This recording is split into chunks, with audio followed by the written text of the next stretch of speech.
C'est le calendrier, le calendrier, le calendrier de l'Avent, le calendrier de l'Avent, de l'Ashtipedag. Ho ho ho! Bonjour à tous et à toutes. Aujourd'hui, nous ouvrons ensemble la 13e case du calendrier de l'Avent. Alors qu'hier, Lucie nous parlait de la phobie de Noël, aujourd'hui nous rendons hommage aux plus grandes fans de cette fête et aux compétitions farfelues qu'ils organisent chaque année. Pour commencer, nous mettons le cap outre-Atlantique. Pour nos amis canadiens et américains, Noël c'est l'occasion d'être le plus extravagant possible.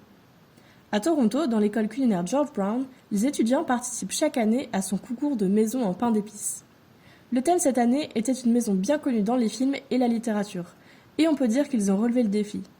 Un étudiant a recréé le fameux château de Poudlard de la saga Harry Potter, et un autre la maison de Carl Fredricksen dans le dessin animé Là-haut.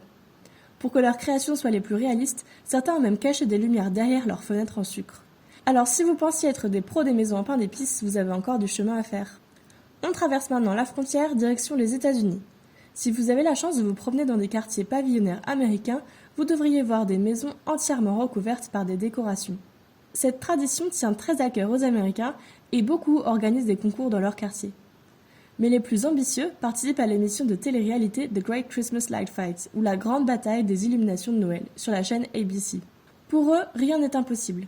Les jardins sont entièrement décorés, les lumières s'allument et s'éteignent au rythme de la musique. Chaque semaine, une famille est désignée vainqueur et remporte 50 000 $. Et on peut dire que les participants sont passionnés.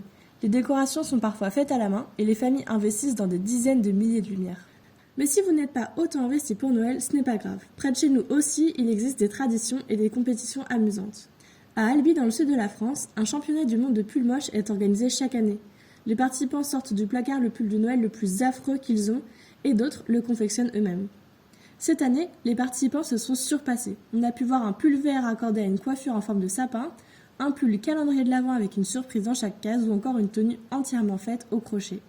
Si vous n'êtes pas branché couture, pas de problème. En revanche, il faut être un peu sportif pour cette dernière activité. Chaque année, la ville de Saint-Maur organise une course à pied dédiée au Père Noël et au lutin.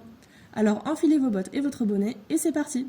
J'espère vous avoir donné quelques idées pour animer votre mois de décembre. En attendant, je vous donne rendez-vous demain pour la 14e case du calendrier.